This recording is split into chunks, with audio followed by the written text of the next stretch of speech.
नमस्कार। बुलेटिन की शुरुआत करते हैं उत्तराखंड की खास खबरों से। प्रदेश के ग्रामीण इलाकों में खाली पड़े अस्पतालों में हो सकती है होम्योपैथी डॉक्टरों की भर्ती, देखिए क्यों होगा ऐसा काम। विपक्ष के हमले के बाद मुख्यमंत्री देंगे राहत कोष की पाई पाई का हिसाब, दिखाएंगे कितना हुआ है पैसा जमा। राज्यसभा सांसद अनिल बलूनी ने वर्षों पुरानी पुल के निर्माण की मांग पूरी की, देखिए कहां हुआ ये काम। प्राइवेट नौकरी जाने के डर से युवा कर रहे हैं रोजगार कार्यालय में रजिस्ट्रेशन, दिखाएंगे कितने हुए हैं पंजीकरण। आत्मनिर्भर भारत में अब छोटे से गांव में शुरू होगी महिलाओं का रोजगार, दिखाएंगे किस ग्रोथ सेंटर में हुआ है काम। दिखाएंगे कोरोना से प्रदेश के बिगड़ते हालातों की चप्पे चप्पे की कहानी। अनुसूचित जाति के गांव की दशा सुधारने के लिए राज्यपाल करेंगी काम, देखिए कहां किया उन्होंने ऐलान। अब खबरें विस्तार से। होम्योपैथी उत्तराखंड के दूर दराज के इलाकों में एलोपैथी सिस्टम का विकल्प साबित हो सकती है, ये कहना है उत्तराखंड होम्योपैथिक मेडिसिन बोर्ड के रजिस्ट्रार शैलेंद्र कुमार पांडे का। उनकी माने तो ये बहुत साफ है कि एलोपैथी डॉक्टरों की उत्तराखंड में एक बहुत कमी है। अगर कोई डॉक्टर ग्रामीण इलाकों में तैनात भी होते हैं तो वह 1-2 महीने में वहाँ से भागकर शहर चले आते हैं, या पारास्नातक की तैयारी या पढ़ाई करने के बहाने वो बाहर चले जाते हैं। ये उत्तराखंड राज्य का इतिहास रहा है, जिससे अभी तक दूरदराज के इलाकों में स्वास्थ्य सुविधाएं नहीं मिल पा रही हैं।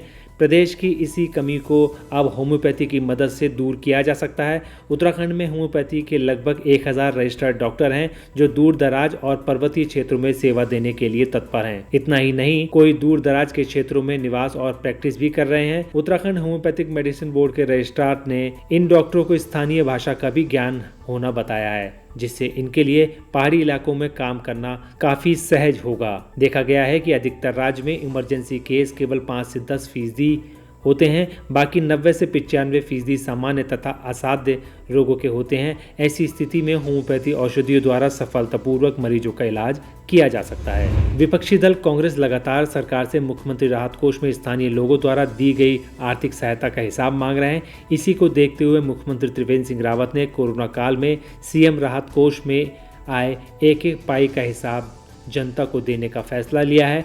उन्होंने कहा कि कोरोना संकट के बीच जनता और शासन प्रशासन के अधिकारियों ने भी मुख्यमंत्री राहत कोष में पैसा देकर काफ़ी बड़ा सहयोग किया है। कई अधिकारियों ने अपना 15 दिन तक का वेतन दिया तो किसी ने 1 महीने का वेतन दे दिया। जनता ने भी अपनी जमा पूंजी से इसमें पूरा सहयोग किया है। इससे मुख्यमंत्री राहत कोष में 154.56 करोड़ रुपए आए हैं। उनकी माने तो राज्य सरकार ने निर्णय लिया है कि सरकार कोष के पैसे का हिसाब जनता को दिया जाएगा। ऐसा अभी तक किसी भी प्रदेश में नहीं किया गया। उत्तराखंड राज्य ऐसा पहला राज्य देगा जो जनता को हिसाब देगा।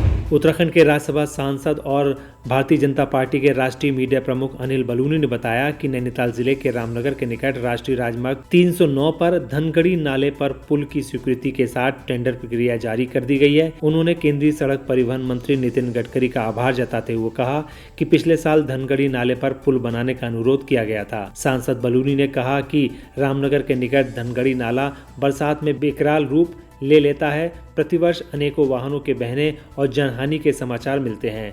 पूर्व में राज्य सरकार व जनप्रतिनिधियों द्वारा इस पुल के निर्माण के निरंतर प्रयास किए गए, लेकिन सफलता नहीं मिल पाई। वही अब इस कार्य को पूरा कर लिया जाएगा।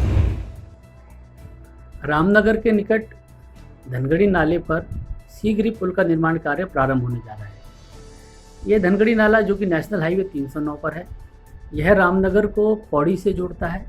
इसी से रानीखेत होते हुए पूरे कुमाऊं का मार्ग भी जाता है। बहुत ही महत्वपूर्ण मार्ग है ये। इस पर धनगढ़ी नाले पर हर बरसात पे ये बड़ा विकराल रूप ले लेता है और बड़ी जान माल की हानि प्रतिवर्ष इस पर होती है। समय समय पर राज्य सरकार के द्वारा और हमारे कई जनप्रतिनिधियों के द्वारा मांग की गई है कि इसके ऊपर पुल का निर्माण हो। विगत वर्ष 4 सितंबर को मैंने भी भारत के जो सरफेस ट्रांसपोर्ट मिनिस्टर आदरणीय नितिन गडकरी जी, उनसे मैंने आग्रह किया था कि इसके ऊपर पुल बनाया जाना चाहिए। उन्होंने उस वक्त मुझे आश्वासन दिया था कि जल्दी इसमें निर्णय लेंगे। मुझे नितिन गडकरी जी की तरफ से एक पत्र प्राप्त हुआ है जिसमें कहा गया है कि उस पुल को स्वीकृत किया जा रहा है, साथ ही इसकी टेंडर की प्रक्रिया भी जारी है और निर्माण कार्य बहुत ही शीघ्र इसका शुरू हो जाएगा। मैं आदरणीय नितिन गडकरी जी का बहुत बहुत आभारी हूँ जिन्होंने इसको पुल को स्वीकृत किया और इससे हमारे गढ़वाल और कुमाऊं जाने वाले लोगों को अत्यधिक लाभ हो। लॉकडाउन के चलते प्राइवेट नौकरियां गंवाने वाले उत्तराखंड के कई युवा अब सरकारी नौकरी पाने का सपना सजोने लगे हैं। लॉकडाउन के अनुभव के बाद ऐसे युवा प्राइवेट नौकरी में भविष्य सुरक्षित नहीं मान रहे हैं। युवा चाहते हैं कि सरकारी नौकरी पाकर ही भविष्य सुरक्षित किया जा सकता है। यही वजह है कि ये युवा सेवायोजन कार्यालय में अपना ऑनलाइन रजिस्ट्रेशन करा रहे हैं ताकि वे सरकारी नौकरियों के लिए आवेदन कर सकें।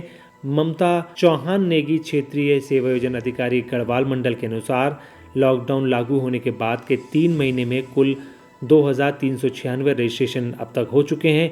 इसके अलावा कुमाऊं में भी पंजीकरण की संख्या लगातार बढ़ी है। इनमें अधिक संख्या में प्रदेश के प्रवासी युवा भी शामिल हैं। इनकी संख्या करीब 30% तक होने का अनुमान है। उत्तराखंड में कोरोना का संक्रमण थमने का नाम ले रहा है। शुक्रवार शाम जारी रिपोर्ट के अनुसार प्रदेश में 68 नए कोरोना मरीजों के मिलने से संख्या 3373 पहुंच गई है, जिसमें 2706 लोग स्वस्थ हो चुके हैं।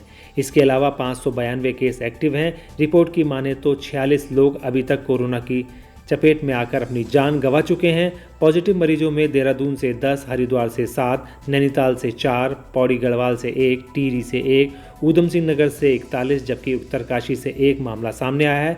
वहीं 5649 रिपोर्ट का आना अभी बाकी है।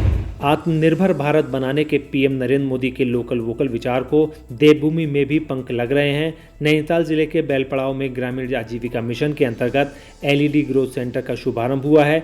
इस सेंटर का शुभारंभ बीजेपी प्रदेश अध्यक्ष बंशीधर भगत ने किया है। जानकारी के मुताबिक वर्तमान में ये 40 महिलाएं LED बल्ब, ट्यूब, लालटेन, LED झूमर आदि का निर्माण कर स्वरोजगार अपनाकर आत्मनिर्भर के साथ अपनी व अपने परिवार की आर्थिक मजबूती कर रही हैं। भाजपा प्रदेश अध्यक्ष ने ग्रोथ सेंटर की स्थापना के पीछे सरकार की मंशा ग्रामीणों को स्वरोजगार से जोड़ने की बताई है, ताकि वे राज्य व राष्ट्र विकास में अपनी भागीदारी निभा सकें। उन्होंने कहा कि आज के दौर में सरकारी नौकरियां कम है, इसीलिए सभी को रोजगार को अपनाकर आत्मनिर्भर बनाना बेहद जरूरी है। उत्तराखंड के अनुसूचित जाति बहुल इलाकों में स्वावलंबी अर्थव्यवस्था विकसित की जाएगी। इसके निर्देश शुक्रवार को राज्यपाल बेबी रानी मौर्य ने दिए हैं। उन्होंने कहा कि गाँव में बहुलता से पैदा होने वाले कृषि उत्पादों के उत्पादन को प्रोत्साहित किया जाए। साथ ही बकरी पालन, दुग्ध उत्पादन और छोटे उद्यमों जैसे आर्थिक लाभ के कार्यों के लिए ग्रामीणों को प्रोत्साहित किया जाए।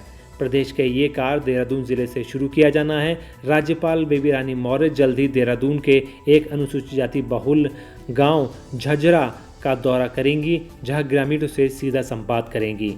राज्यपाल ने हरिद्वार, टिहरी और अन्य जिलों के अनुसूचित जाति बहुल गांवों का भी दौरा करेंगी और विकास कार्यों की समीक्षा करेंगी। उन्होंने हरिद्वार, टिहरी, नैनीताल, ऊधम सिंह नगर और उत्तरकाशी के अनुसूचित बहुल गांव के विकास पर विशेष ध्यान देने की भी बात कह के अधिकारियों को निर्देशित किया है।